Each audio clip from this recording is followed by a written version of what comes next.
Eh, lo que vamos a ver ahora está basado en, como les decía, en la epístola del apóstol Pablo a los Gálatas. Y esto es importante de considerar. La epístola esta es riquísima, es una epístola maravillosa y es interesante ver aquí este punto doctrinal, este punto bíblico que nuestra Iglesia ha considerado para que forme parte de todo lo que es la doctrina bíblica que hacemos nuestra, ¿no? Como les decía, es tan importante. Nosotros no podemos llegar a ningún lado si no tenemos claro por dónde vamos a caminar. Y tenemos tantas responsabilidades como líderes. ¿M? El mundo, o sea, cuando digo el mundo, ¿no? Lo que quiero decir es que para mucha gente es fascinante enseñar, o es fascinante predicar, pero hay que tener muy claro que cuando se nos da esa oportunidad es porque vamos a caminar o a mostrar un camino que debe estar pavimentado en la vida de nuestro Señor y, y en el ejemplo que nosotros seguimos de Él. Desde este contexto se entiende esta epístola, ¿no? Como una forma de combatir las punzantes herejías que los judaizantes traían a la iglesia, ¿no? Después de Pablo, cuando él hacía todo ese trabajo de fundar una iglesia, aparecían estos señores con algunas informaciones. El tema es que cuando en ese tiempo pasaba exactamente lo mismo que pasa hoy, entonces es algo que no ha sido fácil de resolver después de 2000 años. Todavía sigue eh, generando una tremenda dificultad, un daño a la iglesia. Cuando la iglesia se establece por Jesús, por nuestro Señor, la iglesia está amenazada de muerte, ¿no? Igual que cuando usted se convierte al Señor. Por eso lo importante es morir antes que nos maten, ¿no? Morir. ¿Me entiende lo que quiero decir, no? Y es interesante, eso produce un gozo impresionante en el corazón. Y entonces esta gente consideraba que había que adjuntar ciertas cosas, ciertos mandamientos y cosas así. Entonces, pero el riesgo de esto es que el que sufre las consecuencias de esto, bueno, no solo en la iglesia, sino que la obra del Señor. Entonces, lo que decían ellos, los judaizantes consideraban que el sacrificio de Jesús era insuficiente para salvar al hombre. Los que se habían convertido del judaísmo, de la religión, del judaísmo al cristianismo, consideraban que no era suficiente el hecho de que Cristo hubiese muerto en, en la cruz, ¿no? Sino que ellos llegaban enseñando otras cosas, decían que era prioritario circuncidarse y practicar la ley. Entonces se plantaba el sacrificio de Jesús como bandera, pero ellos llegaban y decían, está bien, pero le falta esto. Y la verdad es que ellos lo que entienden es a partir de ciertas razones. El Señor había dicho que la circuncisión iba a ser un pacto perpetuo, se iba a hacer siempre. Pero el apóstol Pablo tiene que inferir algo y dice, bueno, ellos lo tuvieron que hacer, pero nosotros ahora somos circuncidados en Cristo, en el sacrificio de Él, en la carne, ese sacrificio que se debe hacer en la carne por los judíos. Ahora nosotros, para nosotros, como es un pacto perpetuo, fue hecho, pero por Jesús, en su propia carne. Él no, esa es parte de la entrada, ¿no es cierto?, para ser parte del pueblo de Dios. Entonces, como ellos lo consideran insuficiente, este es un gran problema porque esto va minimizando la obra vicaria de Cristo, o sea, Él dando su vida por nosotros para salvarnos, algo que nosotros no podemos hacer por nosotros mismos. Él es el que nos da el sacrificio perfecto para salvarnos. Por eso hay que ponerle ojo a no convertirse en un minimalista del sacrificio de Jesús. De repente, bueno, hoy en día ustedes ven que de lo menos que se habla del sacrificio del Señor porque es comprometedor, ¿no?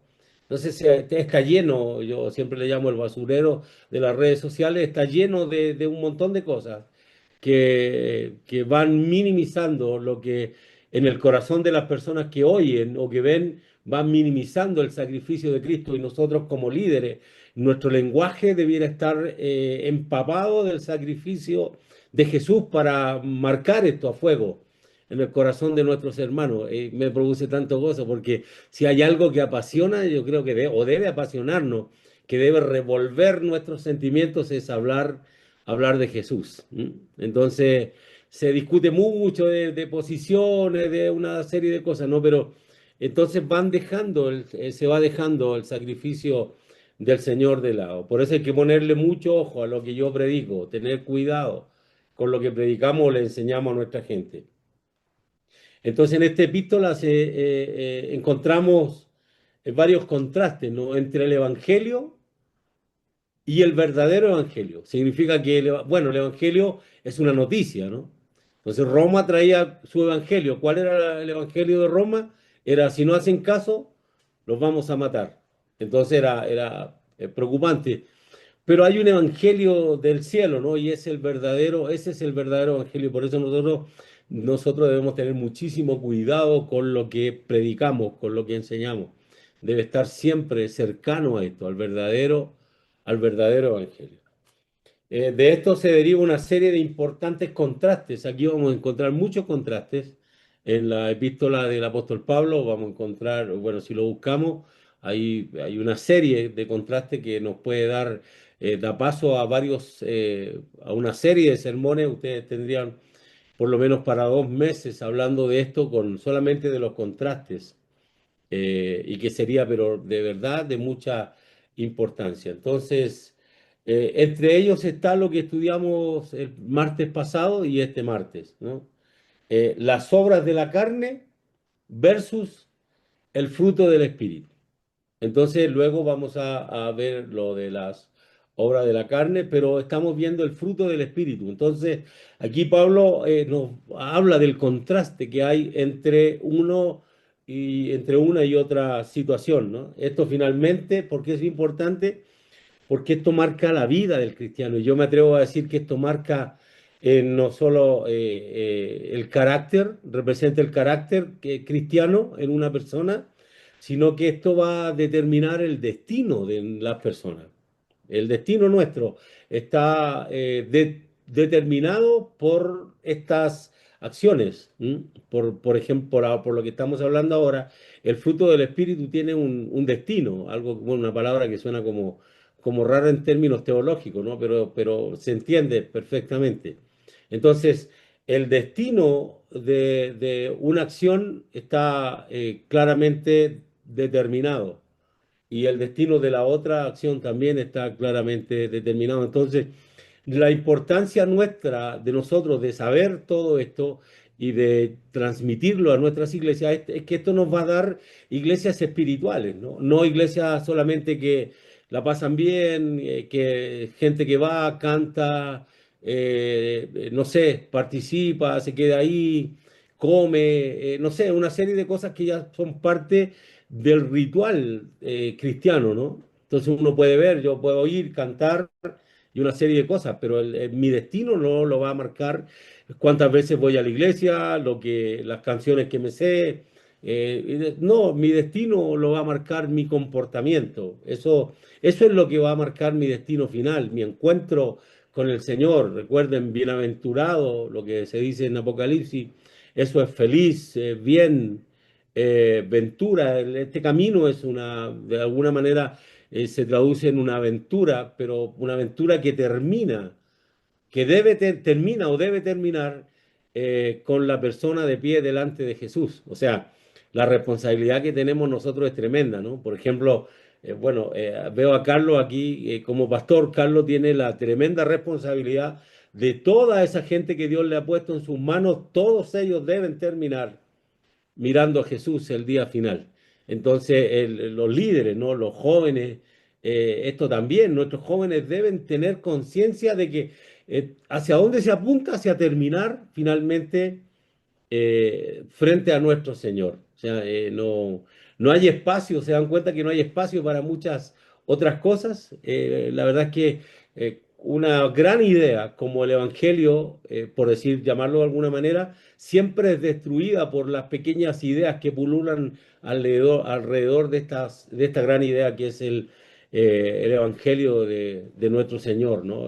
Por la gracia del Padre y la manifestación del Espíritu en la vida. Entonces, son las otras cosas. Y si usted ve, dice, de repente yo soy un productor de ideas sobre la gran idea, ¿no? Entonces, mi cabeza es una máquina de generar ideas que van y envuelven a la iglesia, a las personas y los entretienen y finalmente pueden terminar destruyendo la fe. Por eso es que es importantísimo que nosotros podamos tener conciencia de que esto es relevante. El fruto del Espíritu no es una opción, es una exigencia, pero una exigencia que viene a partir de Dios, de una conexión entre el Espíritu de Dios y el Espíritu del hombre, para que lo pueda hacer caminar como Dios quiere. Recuerden, cuando Él dice la verdad, no está hablando de un concepto, habla de la verdadera forma de vivir de un ser humano es Cristo. Y uno siguiendo gente, ¿no? Qué torpeza, ¿cierto? Y hay gente que le gusta enamorar a otros, porque como que el ejemplo máximo, ¿no? Pero el ejemplo que se debe grabar en el corazón, el pastor, si alguien tiene que grabar en el corazón de su gente, es a Jesús. El liderazgo también, Jesús es la figura principal. Entonces, eso nos va a producir alegría, eso va a producir, va a tener como consecuencia una iglesia espiritual, explosiva, poderosa, que manifiesta al Señor, ¿no? Entonces, todo esto está relacionado con el bautismo y con el poder del Señor en nuestras vidas. Entonces, como le decía, esto finalmente va a marcar nuestras vidas. Vamos a ver ahora esto desarrollado por el apóstol Pablo a los hermanos a las iglesias que están ahí en Galacia. Él va a manifestar, pero él tiene ciertas preocupaciones, tiene ciertas interrogantes y las expresa, ¿no? En la carta que les envía y vamos a aprender con ellos o vamos a aprender después de ellos la importancia del fruto del Espíritu. Entonces, eh,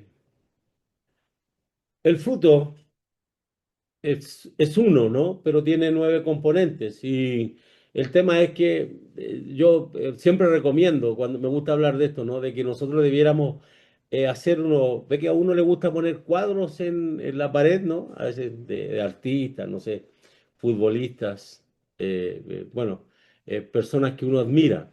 Y sería bueno hacer un cuadro, ponerlo así, de estos componentes del fruto del Espíritu, estos 9, para que ellos nos hablen, ¿no? Y uno pueda mirarse ahí en una especie de espejo y poder ver esos frutos y analizarse constantemente, sin la idea de ser paranoico, pero ir cada cierto tiempo ahí, ¿qué de esto se está manifestando en mi vida, ¿no? El amor, el gozo, la paciencia, la bondad, la benignidad, todo lo que nosotros conocemos, la fe, ¿no? La fe, si somos la fe que no tiene que ver con ser que uno ande moviendo montes, cosas así, o levantando muertos, sino que qué tan fiable soy yo para los que me escuchan. Y uno pocas veces se hace esa interrogante, ¿no? Estoy en un estado de perfección, de santidad, producto de la santificación. Estoy en un estado óptimo para ser fiable para las personas, los que me escuchan. ¿De verdad confían en mí? Porque uno predica y pocas veces hace una encuesta después determinado, ¿no? Y la gente, preguntarle a la gente, ¿ustedes creen de verdad que yo representé bien al Señor, representé bien la palabra del Señor? Esto que le digo yo a ustedes, lo que les exijo, ¿me diferencia a mí de un sepulcro blanqueado? Por decir algo, ¿no? Que fuerte eso, pero me diferencia de él que el Señor pueda decirle a mi iglesia, hagan lo que dicen, pero que no sean como él. Eso es.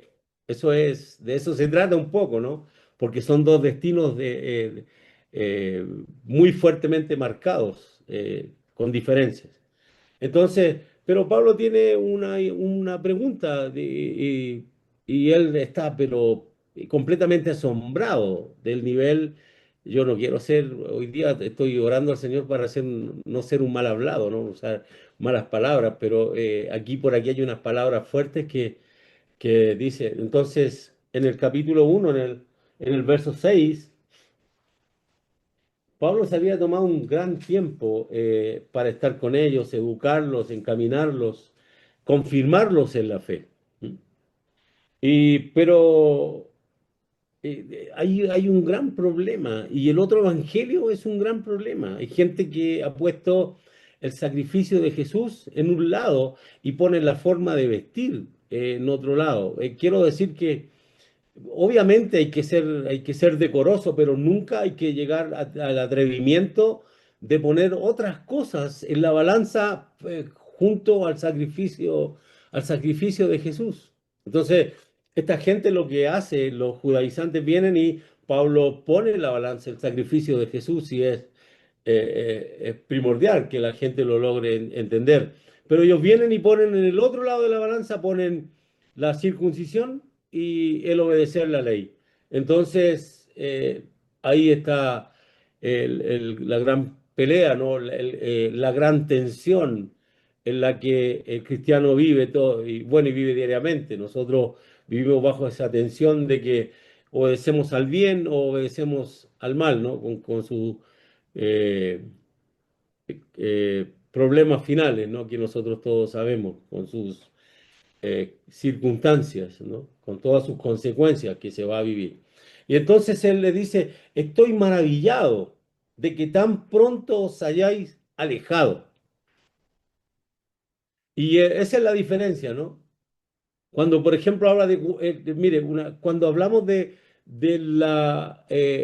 pedido del Señor, la exigencia del Señor para que el Espíritu de Dios pueda vivir en la vida de una persona, pueda venir a la vida de una persona, la condición de Él, porque Dios es un ser muy condicional, dice, si me amáis y guardáis mis mandamientos, o sea, hay dos condiciones. Una, amar a Dios por sobre todas las cosas. Si me amáis y guardáis mis mandamientos, yo rogaré al Padre para que Él envíe a otro consolador, al Espíritu de Dios, ¿no? Entonces, guardar tiene que ver con la idea de esa, ¿no? Poner los ojos, fijar los ojos ahí, cuidar. Ustedes cuando tienen algo valioso, ¿verdad que ponen los ojos en él? Los que guardan billetes debajo del colchón, lo levantan cada cierto tiempo a ver si está, o se lo llevó el ratoncito. Entonces, hay cosas que son valiosas y hay que poner los ojos. Y el Evangelio mismo, el amor de Dios y el guardar los mandamientos tiene que ver con eso, con el valor que le damos a la palabra del Señor, a la instrucción divina, ¿no? Inspirada por el Señor, que le damos a eso. Y por eso digo que es tan relevante para nosotros los que estamos detrás de un púlpito o detrás de un micrófono, donde quiera detrás, pero porque la gente que nos escucha debe escuchar siempre esto, se debe marcar en el corazón, yo no soy el importante. Y hoy día una de las grandes dificultades que vive la iglesia es que las personas, los que lideran, se han preocupado de enamorar a las personas de ellos, ¿no? De decirles, miren qué genial que soy, qué bueno es para ustedes, es que yo esté aquí y me puedan escuchar. Y Jesús no aparece por ninguna parte. ¿Me entienden, verdad? Entonces, y ese es un gran desafío, el poder desaparecer. Como dijo Juan, es necesario que yo mengüe para que Él crezca. Pero no vamos a crecer juntos. Es imposible y algunos de nosotros nos la hemos arreglado para crecer juntos por nuestra personalidad egocéntrica. Hemos querido crecer juntos hasta que en un momento convencemos a la iglesia de que es importante que yo esté aquí. El Señor siempre va a estar, pero es importante que yo sea el que esté acá. Y no debemos equivocarnos, y eso es muy fácil de descubrir, ¿no? Basta con entender qué estoy predicando, qué estoy enseñando. ¿M? ¿Qué son las cosas que quiero grabar en el corazón de aquellos que me escuchan? Y Pablo había grabado muy bien, sin embargo hay un riesgo en esto. Entonces dice, Estoy maravillado de que tan pronto os hayáis alejado del que os llamó por la gracia de Cristo, ¿no? Para seguir otro evangelio diferente.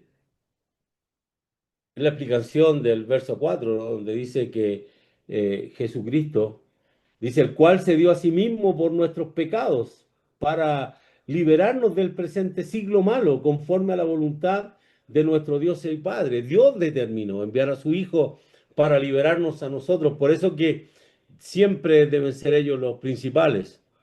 Entonces, pero de esto la gente se aleja. Y nosotros cada cierto tiempo tenemos que tomarle el pulso a nuestra iglesia para pensar, miren, la cena del Señor, se me han venido algunas cosas, la cena del Señor se ha transformado en un elemento de juicio hacia otros, pero la verdad es que es el momento en que nosotros nos reunimos como iglesia para ver qué significa la iglesia para nosotros, qué significa la iglesia para el Señor y quién es Jesús para mí en realidad. Dice, para un poco. Y tú que hablas tan bonito de mí, ¿no? Quiero que pares un poco y analices hoy día en tu corazón. ¿Quién soy yo para ti? Porque eso es muy fácil de descuidar. La figura de Jesús es muy fácil de descuidar, pero no porque falte potencia en él, en su sacrificio y todo lo que hay, sino es por nuestro tema mental, por nuestra capacidad mental. Es fácil creer que él está en la parte más alta del podio, pero la verdad es que él lo exige todo. Entonces, esto es la gran pelea que tiene el apóstol con ellos. Entonces, dice, alguien les predicó algo distinto que aunque no invalida por completo el sacrificio de Cristo, ustedes ven que le dicen, está bien, son cristianos. Creemos que Cristo puede salvar, pero hay dos cositas más que agregar. Y vamos a cumplir la ley y vamos a circuncidar. Aceptamos lo de Cristo, pero para que esto sea completo, tienen que hacer, cumplir con estos otros dos temas. Entonces él dice, alguien les predicó algo distinto que aunque no invalida por completo el sacrificio de Cristo, los condiciona a vivir una vida imposible. Cuando nosotros sacamos a Cristo de nuestra vida, sacamos a Cristo de nuestros sermones, que es una de las grandes debilidades de la iglesia hoy, lo sacamos a Él de ahí. Nosotros llevamos a la gente a vivir una vida imposible. ¿Por qué es imposible? Porque si los obligamos a cumplir la ley, ¿no es cierto? Si los obligamos a eso, es imposible. Ellos no van a alcanzar la perfección a través de eso. Entonces a vivir una vida sin pecado. Esos que predican así cambian o transmutan la noticia de que Cristo es suficiente para redimirnos de nuestros pecados. Ese es el gran mensaje, el gran evangelio, el evangelio verdadero es que Cristo es suficiente para redimirnos de nuestros pecados. Yo hubiese querido que el computador se moviera, ¿no? Por algo, porque es una noticia tremenda, de verdad. Es una noticia tremenda de que Cristo es suficiente. Cristo es suficiente para morir por nuestros pecados. Entonces, ¿qué hace Cristo?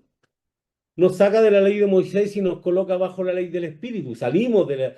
Nosotros, bueno, no estamos incluidos en ese discurso, aunque lo queramos, no estamos, pero está, de los dos hizo uno, ¿no? Del pueblo judío y del pueblo gentil de ese tiempo, hizo uno para sacarlos de la ley de Moisés y ahora ponerlos en la ley del Espíritu, pero es a través de Cristo. Sin Cristo no se puede saltar a la otra a la otra dimensión. Entonces acá no se podía, pero ahora pasando por Cristo somos instalados en la ley del Espíritu y ahí sí la podemos cumplir porque tanto el Espíritu como el Señor nos ayudan a cumplirla. Entonces nos redarguyen, tenemos que ser enseñados y todo eso, ¿no? Es decir, todo comienza y continúa en el Espíritu. Todo comienza y continúa en el Espíritu. Hay que dejar eso claro. ¿Quién nos convence de pecado? ¿Alguien puede con- eh, responder eso? El Espíritu Santo. ¿Sí? ¿Quién nos limpia? La sangre de Cristo. Muy bien, perfecto. La sangre de Cristo nos limpia, entonces yo no puedo saltarme a Cristo, no puedo sacarlo nunca de mi iglesia. La figura central en la iglesia, el que limpia es Cristo. Entonces, Él nos convence el Espíritu, la sangre de Cristo nos limpia, ¿no? Sangre de Cristo que experimentamos a través del Espíritu, que es quien nos da vida en el Espíritu. Entonces, pero Pablo tiene una queja para los hermanos de Pablo, ¿no? ¿Cuál es la queja de Pablo contra las iglesias? En el capítulo 3, verso 1 al 3. Yo quisiera que dejáramos ya establecido que al leer usted la palabra insensato significa idiota o estúpido, ¿no? Entonces vamos a hablar, se va a hablar de gente que es su condición. El calificativo que merecen es ese, ¿no? Aunque suene duro, pero ¿a quién no lo, cuando le dicen eres un idiota, uno dice sí, uno se enoja, se molesta, ¿no? Pero el más idiota es el que solo se molesta y no reacciona para mejorar, que es el gran desafío en esto. Entonces dice, el uno dice, Gálatas insensatos, gente no inteligente, ¿no? Ya sabe lo que eso significa, ¿no? Gálatas estúpidos, idiotas, ¿no? Entonces, esto es interesante. Si usted está con alguien al lado, dígale insensato a ver qué cara le pone. Yo ya vi unas caras por ahí, ¿no? Entonces, Gálatas insensatos, dice, ¿quién os fascinó? ¿Quién os fascinó para no obedecer a la verdad? Entonces, esto de fascinar es embrujar. ¿Han visto a esa gente que tiene esa capacidad, ¿no? Para meterse en la mente de las personas. ¿Cómo se llaman eso? Los que hipnotizan y dominan todo, ¿no es cierto? ¿Han visto que hacen ciertas cosas, los ponen en un trance y ya quedan a la voluntad de la persona, ¿no? Yo recuerdo que vi una vez en Chile a un tipo que le pasó una cebolla a uno de los que estaba ahí participando y le dijo, cómete esta manzana. Y él decía, está rica la manzana. Hasta que despertó el idiota y se dio cuenta que estaba comiendo una cebolla y no podía creerlo. Entonces, él dice, él se plantea exactamente lo mismo. Dice, ¿quién a ustedes los embobó? No sé, quién los hechizó? ¿Quién dominó su mente para que lleguen a esto, ¿no? A desobedecer lo que él ya les había enseñado. Dice, para no obedecer a la verdad, a vosotros ante cuyos ojos Jesucristo fue ya presentado claramente entre vosotros como crucificado. O sea, es la figura central, pero a ustedes, ¿quién los idiotizó tanto que ahora quieren volver a hacer lo que es imposible? Cumplir toda una ley. ¿Entienden el gran problema que hay? Entonces, porque el no cumplir la ley al hombre lo pone en un estatus y ese estatus lo lleva a analizar o debiera analizar su destino. Entonces, pero cumplir la ley en el Espíritu a través del sacrificio de Cristo crucificado, toda la provisión que hay en Cristo, en la cruz de Él, toda la provisión de Dios para la humanidad a través del sacrificio de su Hijo, en la obra vicaria, ¿no? Lo que nosotros no podemos hacer por nosotros mismos, pero sí Él puede hacerlo por nosotros. Todo lo que se da ahí es lo que a nosotros también nos va a marcar el destino de nuestra vida. Yo no pretendo que usted se vuelva un paranoico, pero sí debe estar seguro de su destino y nosotros debemos estar seguros de que estamos clarificando el camino para que la gente que nos escucha encuentre finalmente un destino delante de Dios. Muy triste sería que resucitaran y tuvieran que salir de allá, ¿no? Espantados, o que fuera gente que nosotros guiamos y esa gente terminara diciendo, ahí viviendo el crujir y el lloro, el crujir de dientes y el lloro. Sería terrible, ¿no? Por eso que nuestra responsabilidad como líderes es tremenda y todas estas cosas de las que hablamos son visibles, son visibles. Cuando uno entiende, miren. Uno dice, es una invitación a juntarnos como cuerpo de Cristo, como iglesia, para adorar al Señor. Cuando el pastor llega solo, yo entiendo claramente qué es lo que está diciéndole a la gente, ¿no? Cómo le ha enseñado la importancia de la comunión con los hermanos. Eso es visible, eso se ve ahí. Entonces, nosotros tenemos que enseñar todas estas cosas. Entonces, dice, esto solo quiero saber de vosotros. ¿Recibisteis el Espíritu por las obras de la ley o por el oír con fe? ¿Por qué recibimos el Espíritu? Entiendo que en el Espíritu viene a nuestras vidas y hay distintas maneras de manifestarse. Uno hablará en lenguas, otros tendrán discernimiento. Habrá muchas manifestaciones espirituales que son para el provecho de la iglesia. Por eso cuando hablo de esto, de que hay gente que dice, uno dice, recibió el Espíritu y en el Espíritu recibieron capacidades, pero capacidades que tienen que estar a disposición de la iglesia. Y cuando la iglesia se junta, ellos no van. ¿Y quién es el responsable de que no vaya? Porque la gente, un buen líder siempre va a tener gente detrás.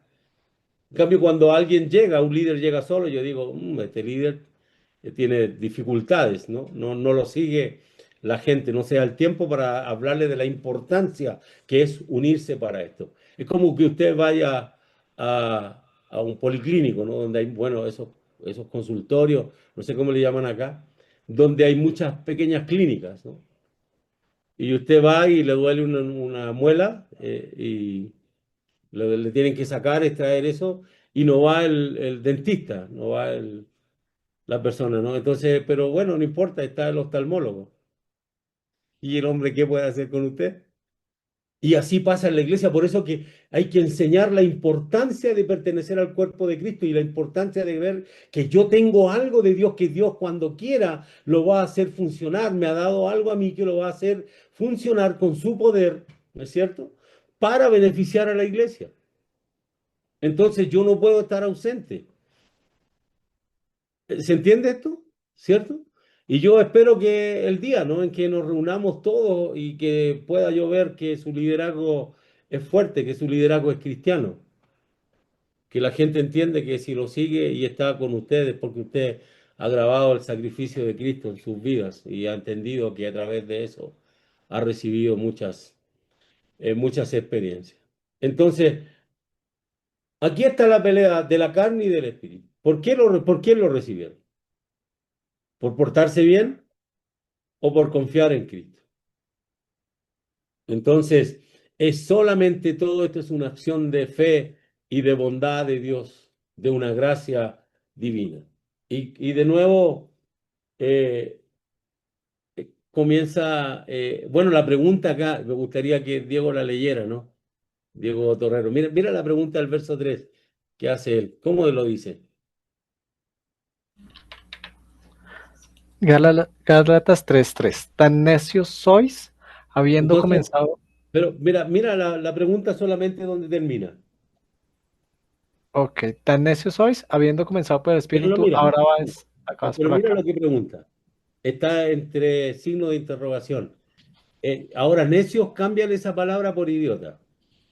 Tan idiotas sois.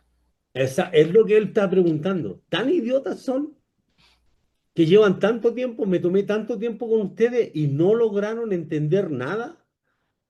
Y yo debiera de repente parar y analizar mi liderazgo, mi ministerio, todo eso ¿seré un idiota que no he entendido nada?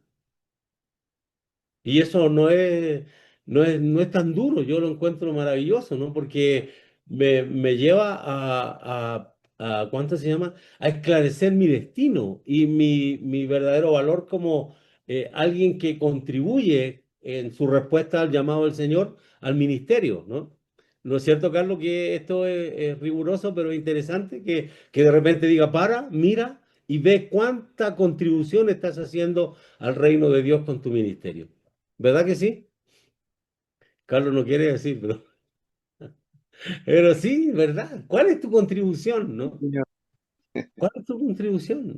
Entonces, él dice, tan necios soy, habiendo comenzado por el Espíritu, ahora vais a acabar por la carne. O sea, piensen en esto. Eh, yo sé que me van a entender y que suena grotesco, pero es la verdad. Él dice, ustedes comenzaron por el Espíritu y ahora tienen su parte ahí íntima lista para que les hagan un corte. ¿Entienden? Dice, comenzaron una vida espiritual y la han desestimado y ahora tienen listo para que les hagan un corte. Y él está tan enojado, está tan molesto que después su expresión es increíble, ¿no? Entonces, ¿creen que es necesario circuncidarse? Si lo hacen, tendrán que cumplir toda la ley y la ley vino para demostrar que son unos pecadores. En el capítulo 5 el verso 1 al 3 dice, estás pues firmes en la libertad con que Cristo nos hizo libres y no estéis otra vez sujetos al yugo de esclavitud. Y aquí yo, Pablo, os digo que si os circuncidáis, de nada aprovecha Cristo. Y otra vez testifico a todo hombre que se circuncida, que está obligado toda, a guardar toda la ley. Entonces, puede haber algo más estúpido que ser libre y después, por ejemplo, vamos a poner un caso. Yo cometo una falta gravísima, pero Angélica, que es abogada, ella hace todo el esfuerzo, me saca y estoy en libertad. Y después, la reacción del tipo idiota como yo, ¿cuál es? No, yo me voy de nuevo a la cárcel, allá estoy bien. Ese es ¿cómo te sentiría, Angélica? Háblanos de eso. ¿Cómo te sentirías tú después de hacer todo un esfuerzo, ¿no es cierto? Comprobarle al juez de que tú eres inocente y que el tipo diga voluntariamente, no, yo regreso, quiero, mejor me conviene vivir allá. ¿Cómo te sentirías tú como abogado? Defraudada, defraudada, triste, porque pues no tomó la decisión de libertad, ¿no? Volvió a recaer en lo mismo. Quiere No salir, valoró el precio. no valoró. Ujú. Sí, te sientes. Angélica dijo unas palabras, yo pues quería poner atención a las acciones, ¿no? Defraudado. Entonces hay que pensar cómo se siente Jesús cuando a nosotros nos da por volver a ciertas cosas, siendo que en el Espíritu Él nos entregó libertad. Y en la libertad se manifiesta, ¿no? La libertad se manifiesta. Lo demás, la única forma de entender a ese hombre que quiere volver ahí a ese cautiverio es una patología, ¿no? Y nosotros también podemos ver desde nuestro punto de vista en la vida cristiana de la misma forma, o sea, volver a lo que le costó tanto al Señor para sacarnos, es patológico, es enfermizo, es una idiotez, es una estupidez. Por eso Pablo los insulta, ¿no? Porque hay que estar enfermo de la cabeza para querer volver al lugar de donde Dios nos sacó. ¿Se entiende eso, verdad? Entonces, luego dice, la ley los trajo hasta Cristo en busca de perdón. El 5.1, la orden de Pablo es lo que leíamos recién, estén pues firmes en la libertad como hijo legítimo. Recuerden que al ser liberados nosotros somos considerados hijos de Dios. Entonces, pero por ahí, en Hebreos, por ahí está, dice, Dios tiene que probarnos para ver si somos hijos o somos bastardos. Qué palabras tan fuertes, ¿cierto? Yo recuerdo como nosotros nacimos en una familia, bueno, ya estoy hablando de casi 50 y tantos años atrás. Imagínense, en esos tiempos no estaba la ley como hoy, que hoy todos son hijos naturales, así. Allá le llaman así, no sé cómo le llaman acá, Angélica, a eso. Eh, hijo, entonces, Matrimoniales. sí, entonces era así, ya nosotros cuando estábamos afuera nos gritaban, allá se dice guachos, ¿no? Gente no reconocida. Y bastardo, te decían bastardo, y con eso te decían, tú naciste de una relación insana entre tu papá y tu mamá. Y era terrible. Nosotros como hijos que no pedimos venir a este mundo, que no pedimos nacer, teníamos que soportar todo eso. Y ahora, esto mismo es lo que hay que comprobar si yo soy un hijo o una hija legítima o soy un ilegítimo, un bastardo. Entonces, por eso, ¿de qué manera lo compruebo? Y Pablo dice, estén pues firmes en la libertad como hijo legítimo, con que Cristo nos hizo libres y no estéis otra vez sujetos al yugo de esclavitud, ¿no? Porque la libertad y la esclavitud son manifiestas, son notorias, son visibles. ¿Usted ha sentido que en algún momento que si Dios apareciera, se manifestara, usted le podría decir padre, papá? Papito, no sé cómo lo quiera llamar, ha sentido ese momento en que usted está tan libre del pecado, está tan influenciado por el Espíritu en el amor hacia Cristo, que si Él aparece, usted le puede decir Señor y Padre. Le ha pasado, ¿verdad? Levante la mano al que le ha pasado, por favor. Que sí, que hemos estado en ese momento en que por eso adoramos, porque sentimos la libertad del pecado, la libertad de eso, y por eso que es interesante toda esta situación. El Espíritu produce tantas cosas favorables para nuestra vida, el poder estar ahí y ese momento en que uno siente como que está en algo que no sé cómo decirlo, ¿no? Que no, está como un poco separado de todas estas cosas mundanas de la tierra, pero está en ese momento en que dice, tú eres mi Padre. Y el Señor nos derrama su presencia y dice, sí, tú eres mi hijo. Maravilloso, ¿no? Eso es lo que con eso se debe terminar, con esa experiencia, el tema de la cena del Señor, ¿no? No es para juicios, para que usted empuje a la gente hacia eso, así que pueda decir libremente, influenciada por el Espíritu, que Dios es el Padre. Estén pues firmes en la libertad en Cristo entonces, porque ambas, y bueno, y ambas cosas son manifiestas, son visibles. En el verso 16 hay una exhortación sumamente importante del capítulo 5. Y la exhortación es, ¿se puede decir así, Angélica? Me he aprovechado de ti hoy día. ¿Se puede decir que un exhorto es una orden que se debe cumplir sí o sí? Sí, Gracias. Entonces, ¿qué quiero decir con esto? Que cuando hay un exhorto no es que usted determine si lo hace o no. Es una orden que usted y yo tenemos que obligatoriamente cumplir por nuestro bien y porque tiene un peso específico ahí, ¿no? Digo pues, y ahora escuchen la exhortación. Andad en el espíritu y no satisfagáis, o sea, que no se llegue a completar, ¿no? Dice, andad, vivan, muévanse en el espíritu.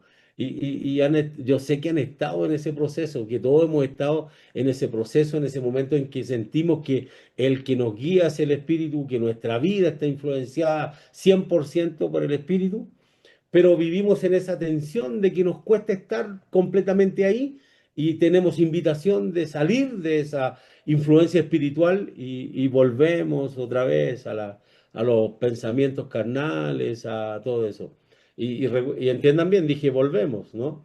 Entonces, esa es la tensión que vivimos, porque nosotros buscamos vivir eso, nos metemos en ayuno, nos metemos en oración, el Espíritu viene, nos visita, nos deja en ese estado y después uno dice, ¿cómo salí de ahí? ¿Le ha pasado?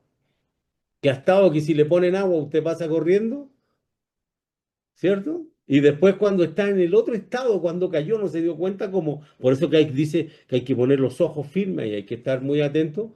Y después lo ponen en una piscina chiquitita, en una pileta chiquitita y usted no se quiere meter, le da miedo el agua. Cambian los estados, cambia nuestra mentalidad, cambia nuestro espíritu, cambia toda nuestra parte psicológica. Y es terrible, por eso que dice, si me meto me voy a hundir, estoy en dificultades. Entonces lo que dice es, la exhortación es andad, ¿no? Vivan, muévanse, andad en el espíritu y no permitan que se completen los deseos de la carne, lo que es prohibido. No permitan que se complete.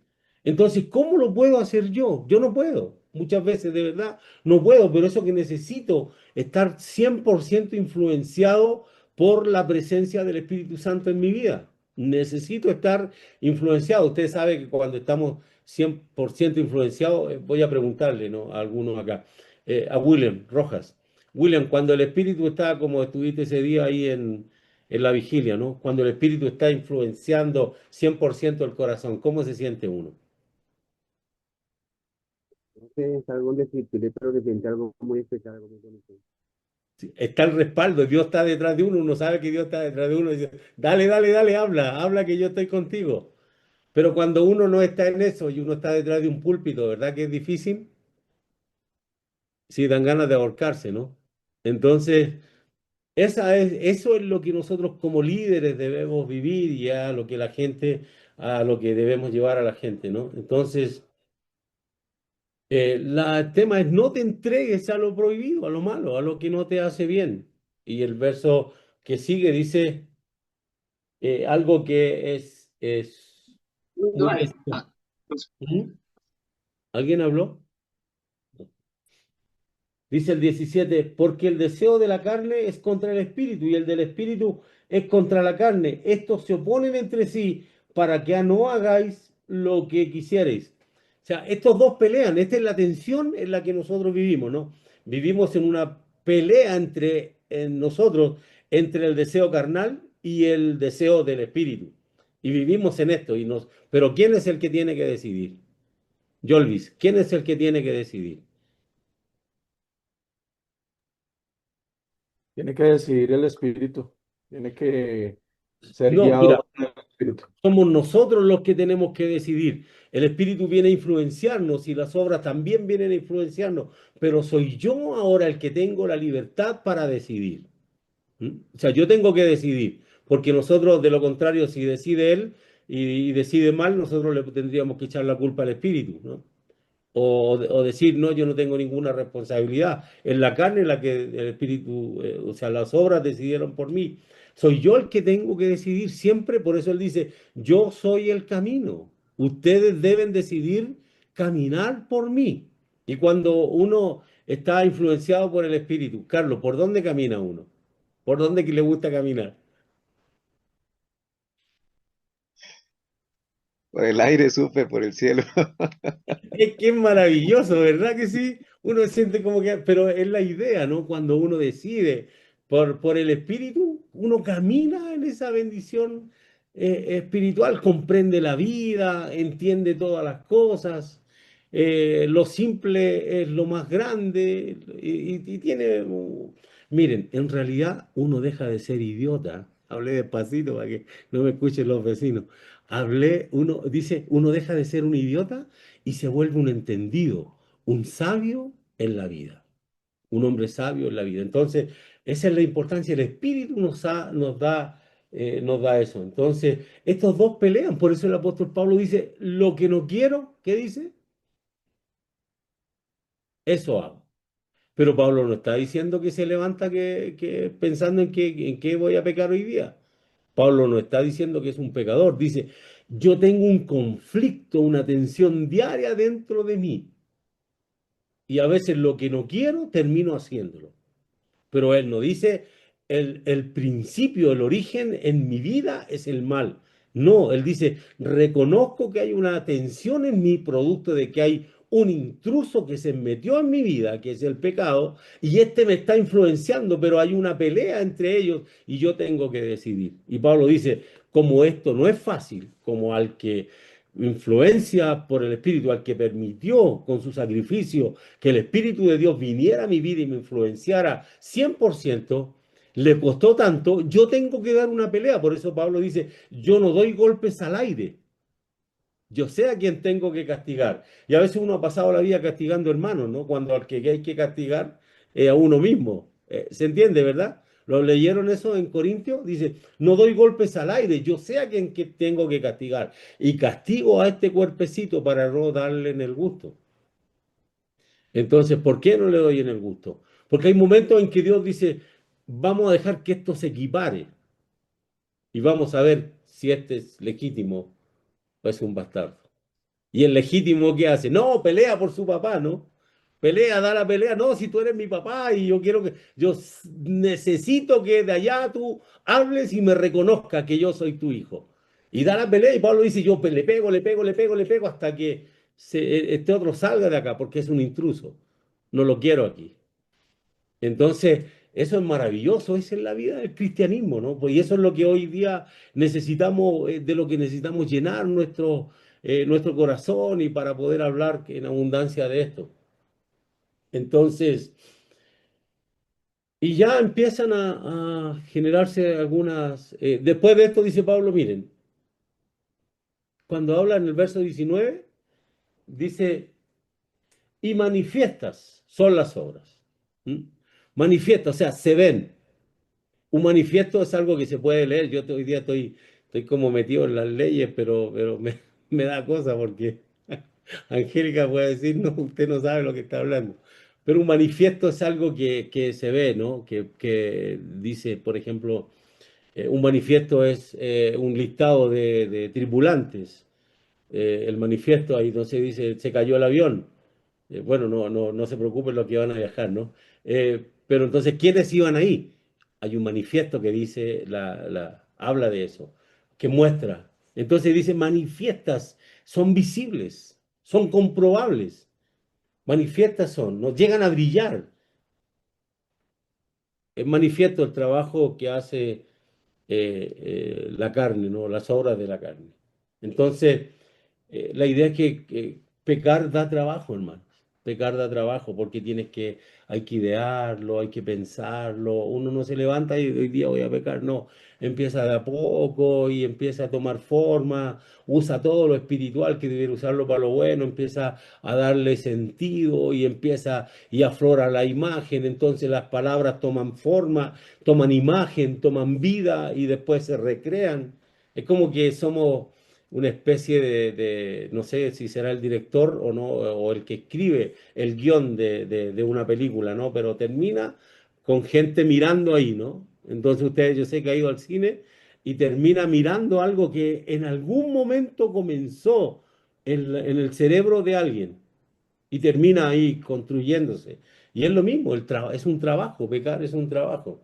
Entonces hay que planificarlo, hay que entregarse a esa situación. Entonces, y ahí se enumeran un montón de cosas, ¿no? El 5, el 19 y 20 dice, enumera 17 pecados.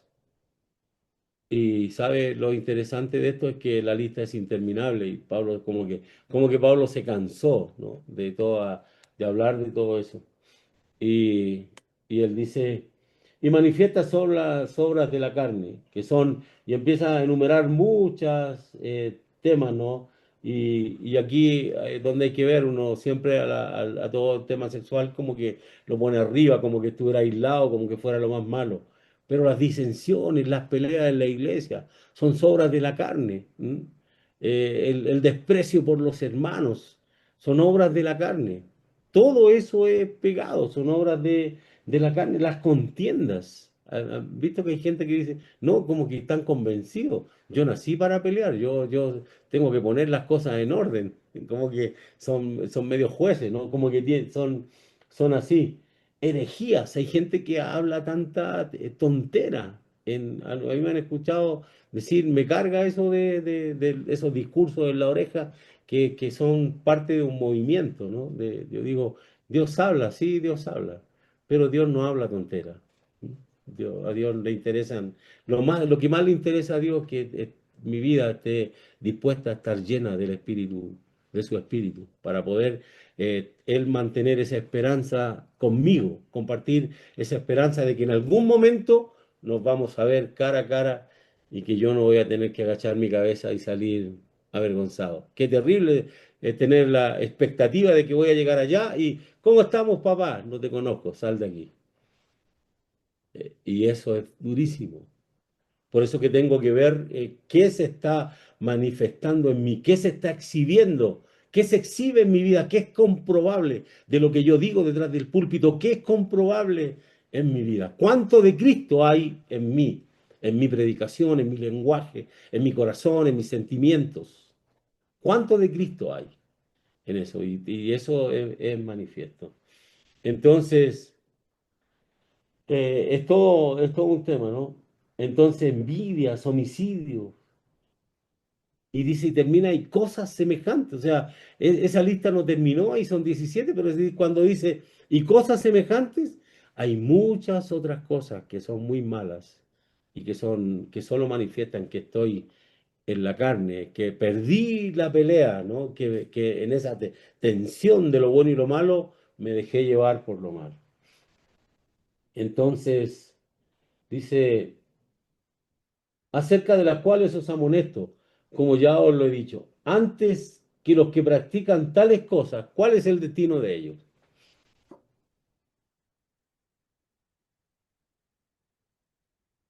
Habla Diego Torrero. ¿Cuál es el destino de ellos? La muerte. Y fíjate, pero ¿cómo lo dice Pablo? ¿Cómo se los escribe? No heredarán el reino de Dios. No formarán parte del reino de Dios, no cobrarán la herencia, no serán los coherederos con Cristo. Qué terrible el destino, ¿no es cierto? Pero hay otro destino que también está. Eh, dice, más el fruto del Espíritu, y esto es de lo que vamos, de lo que hablamos, ¿no? Hablé de todo esto para que veamos, solamente para leerlo, de esto necesita por lo menos un par de clases para descifrar o explicar todo lo que es el componente del fruto del Espíritu. Más el fruto del Espíritu es amor, gozo, paz, paciencia, y si uno lo leyera despacio y pudiera comprobar o enfrentar cada uno de esos. O sea, ¿hay amor en mi vida? ¿Hay gozo?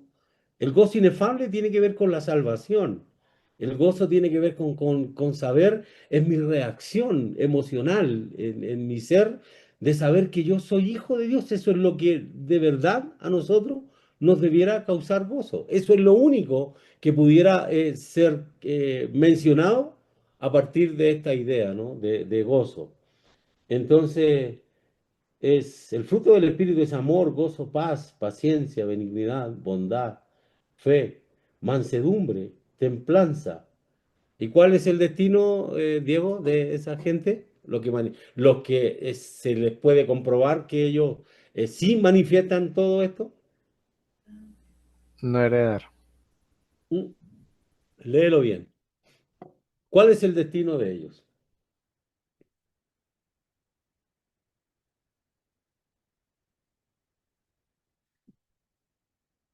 Mira, dice, termina en templanza y después ahí está el destino. No hay acusación súper, no hay nada que Exactamente. los acuse. Exactamente. Y eso es lo que les digo, cuando nosotros vivimos esos momentos espirituales acá, que andamos como en el aire, que no pisamos el suelo, que andamos, no sé, que uno de verdad se siente como inmaculado, que no hay manchas que te acusen, ¿no? Que son las consecuencias del pecado, la conciencia libre, limpia y todo. Entonces dice, contra tales cosas que no hay ley. Y por eso Pablo le dice, ustedes quieren volver a la ley cuando la ley lo único que hace es acusarlo de que son unos pecadores y que merecen ir al infierno, que merecen estar eternamente separados de Dios. Entonces dice, pero los hijos míos es lo que el fruto del Espíritu, el carácter cristiano, la vida de Cristo se manifiesta, es visible, contra tales cosas no hay ley, no hay quien puede decir, este ama, pero no, no, no, no hay un juez que te acuse. Y hay uno que va a decir, pasa. Hay una eternidad esperándote. Solo te di unos pincelazos por ahí, como habla la zarra del espíritu, ¿no? Solo te di unas cositas para que entendiera lo que te espera de aquí para adelante. Como no entendemos la eternidad, por eso nos cuesta pensar, ¿no? Podemos pensar en el disfrute que vivimos aquí, pero no podemos pensar en la eternidad porque es una idea que nos trastorna, ¿no? Entonces, eh, pero los que practican tales cosas, ¿no es cierto? Es, sin embargo, más el fruto del Espíritu y contra tales cosas no hay ley. El amor de Dios derramado por el Espíritu Santo en los corazones, esto le permite al cristiano vivir en una fiesta de amor. Mire, cuando el Espíritu viene, es tan potente que pone a la gente que se odia, las debe poner en paz. Si el Espíritu de Dios viene y la gente vuelve a su casa y no se ha puesto en paz con su hermano, están en un grave peligro. No manifiesta el verdadero amor cristiano. Entonces, yo debo estar claro, Él está en mí y yo amo. Entonces, el gozo es ese sentimiento que proviene del hecho de sabernos, lo voy a leer, ¿no? Hijos de Dios. Esto es el deleite del alma. El alma se goza con Dios. Y por eso que Pablo dice, y podemos clamar, Abba, Abba Padre. Paz en el pleno sentido de la salud y prosperidad ante Dios. Paciencia es una virtud que nos hace mucha falta, ¿no? Eso es calma, paz y ciencia, conocimiento de la situación. Un cristiano no puede ser arrebatado, no va a demostrar el carácter cristiano. Eran mis temas, ¿no? Y se me acabó en gran medida. Era de los que en mi trabajo tiraba, yo trabajaba en la carnicería, imagínense, trabajaba con cuchillos, con puras cosas así. Y siempre cuando me molestaba lo tiraba detrás, hasta que un día fui a tirarlo y venía saliendo Génesis de ahí, de la puerta. Y fue mi última vez, creo, que con ese estado de brutalidad, de idiotez, consumiendo mi vida, manejando, iba a tirarlo y si lo tiro, ustedes saben el desenlace. Y gracias a Dios lo pude apretar y no lo solté. Bueno, espero que Gene me haya perdonado por eso, ¿no? Pero es a ese nivel de las consecuencias son todas malas las consecuencias de eso. Entonces hay que tener mucha paciencia, nos hace falta eso para analizar en calma las cosas, para no llegar y hablar. Yo cuántas veces he hecho malos juicios, cuántas veces ustedes han hecho malos juicios conmigo. Hay gente que me ha dicho, yo lo entiendo. ¿Quién me va a entender si usted no está en este puesto? ¿Y qué lo voy a entender yo cuando usted está pasando, si usted está en eso? Pero sí tengo que analizar con calma la situación. Eso nos ayuda a la calma y a la paciencia para traer el Salmo 1, ¿no? En su ley medita de día y de noche. Ahí está su delicia, en meditar, en ver las situaciones. En los momentos buenos hay que meditar y en los momentos malos, con mayor razón, hay que meditar en el Señor. Benignidad no es la excelencia moral, una vida útil. O sea, la benignidad es una excelencia moral. A veces quisiéramos ser usados por Dios, pero sin esto en nuestra vida no es posible. Sí, usted y yo podemos predicar, pero Dios no lo va a usar. Y hay que tener en claro. Usted puede dar discursos lindos, bonitos, interesantes, cautivadores, pero no transformadores. Porque para que sean transformadores necesita el respaldo de la gracia del Señor. Bondad, ¿no? Una virtud o beneficencia, ese deseo de hacer el bien siempre, sin importar a quién es. ¿Verdad que uno se siente maravillado de cuando hace algo bien? No quiere que lo reconozcan, pero ¿verdad? Uno dice, no, esto es Cristo, haciéndole el bien, esto es Cristo caminando entre los pobres y solucionando sus problemas, dando de comer, sanando enfermedades, haciendo todo eso, y uno se siente maravillado, ¿no?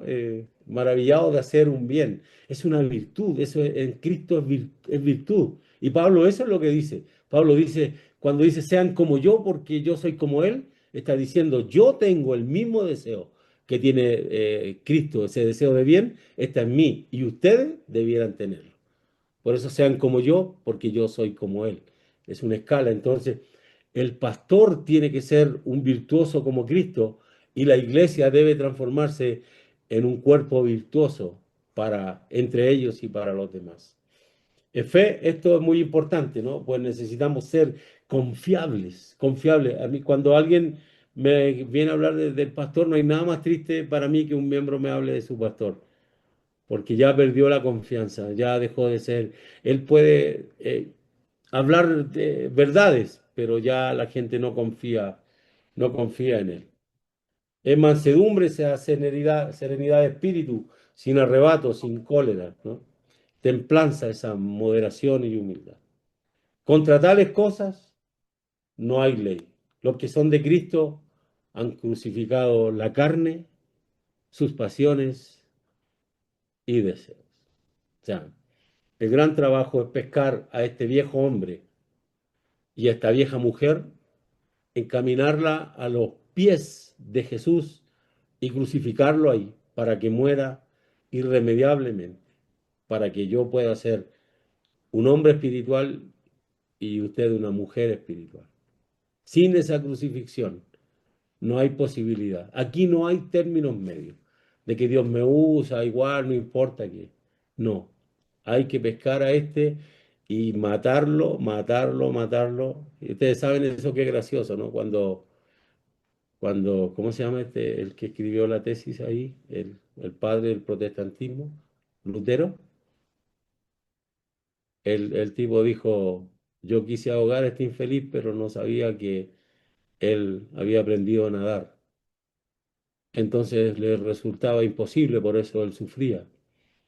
Y les quiero recomendar que si tienen opciones de leer el libro La historia de nuestra iglesia, de la IDP, la experiencia de la que nos cuenta ahí nuestro fundador, la experiencia más gratificante fue ver morir al viejo hombre, pero uy, cómo le costó.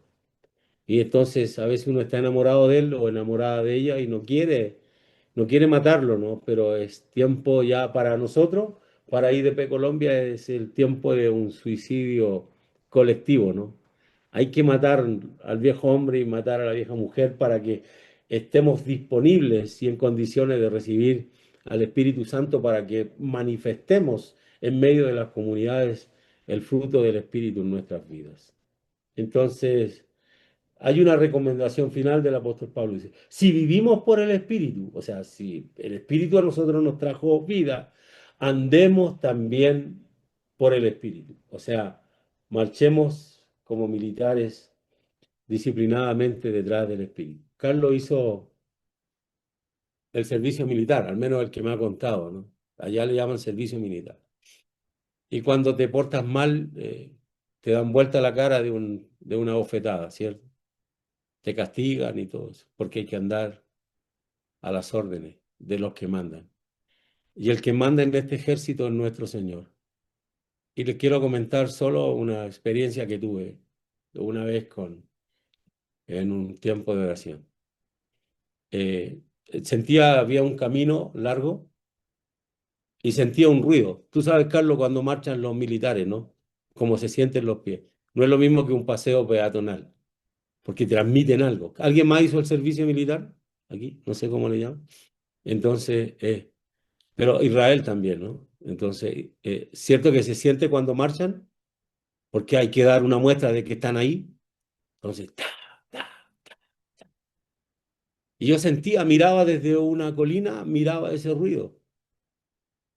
Y venían ellos, venían y empecé a ver la polvareda que se levantaba, ¿no? Cómo se levantaba todo eso y todo. Y venían y se acercaban y en sus uniformes, bueno, eran uniformes de ese tiempo, de la época de los romanos. En la parte de acá, no sé cómo se llama, venían los nombres. Y venían los nombres de las personas y ellos marchaban. Y de entre medio venían unos solamente uniformes. Y con nombres también, pero sin personas. Y la tristeza para mí fue ver que venía mi uniforme y reconocí mi nombre, pero yo no venía adentro. Y Dios me dijo, tú no estás aquí, necesitas entrar. Metes bulla, hablas de mí, te gusta enseñar de mí, pero no quieres vivir como yo. Y necesitas morir y vivir para entrar en el uniforme de mi ejército, de los que tengo apartados para mí. Por eso esto no es opcional, ni para nosotros como líderes, ni para la iglesia, ni para nadie. Yo tuve que entrar en un tiempo de revisar mi vida, hermanos, y Dios me empezó a depurar, sacó tanta inmundicia de mí que yo estaba convencido de que era bueno. Y tantas cosas. Y me gustaría volver a ver ese ejército otra vez para ver que no solo va mi armadura, sino también yo voy dentro. Y por eso son manifiestas las obras, son visibles, son comprobables. Y de ahí, ese día, el Señor me educó con esto, la seriedad de ser un líder, un llamado de Dios, un hijo de Dios, de arriba a abajo y de abajo arriba. Todos tenemos que comprobar esto. Después ha sido el hecho de sentir que él me llame hijo, ¿no? Cuando mis hijas me llaman papá, me enloquecen. No me dicen papá, me dicen papito. Pero cuando escuché por primera vez la voz de Dios que me dijo hijo, hermanos, eso es, no hay forma de describirlo. No hay forma, pero es tan maravilloso saber que el que creó todo el universo te dice que eres su hijo, eso no tiene precio, no es comparable con nada. Y es lo que debemos vivir en esto, es lo que debemos trabajar en nuestra vida. Y todo eso, por eso el fruto del Espíritu no es una opción, es una demanda del Dios del cielo que nos entregó a su Hijo. Y hablando a través de su Hijo y enviando al Espíritu, nos dice, no tienen opciones. Si quieren ser mis hijos, vivan y anden como el Espíritu que está dentro de ustedes. Dentro. Por eso no deben haber cultos bonitos, deben haber manifestaciones espirituales. El Espíritu que está dentro se debe mover en nosotros, se debe relacionar con nuestro espíritu y debe sacar lo mejor de nosotros en adoración, en todo eso. Debe ser así, el Espíritu que está dentro de nosotros. No todos pueden decir lo mismo, pero gracias a Dios que usted y yo podemos decir que el Espíritu Santo, el Dios del cielo, por medio de Jesucristo, fue enviado a nosotros. Y por eso Jesús dice, hay que meterse con Él, dice, si me amáis y guardáis mis mandamientos, dice, yo rogaré, el que ruega al Padre para que el Espíritu venga a nuestras vidas es Jesús. Él sabe lo valioso que es. Él sabe el valor que tiene. Así que esto es lo que hemos visto en Gálatas con respecto a la vida en el Espíritu. Quisiera pedirle a Carlos que por favor, pastor, pudieras orar por todos nosotros para que no olvidemos esto, ¿no? Que no es una opción, que es una demanda, pero una demanda que cuando se vive no hay nada mejor que eso. Adelante.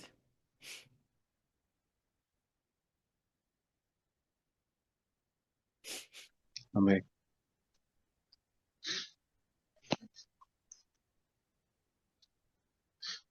Amado Dios, Padre Celestial,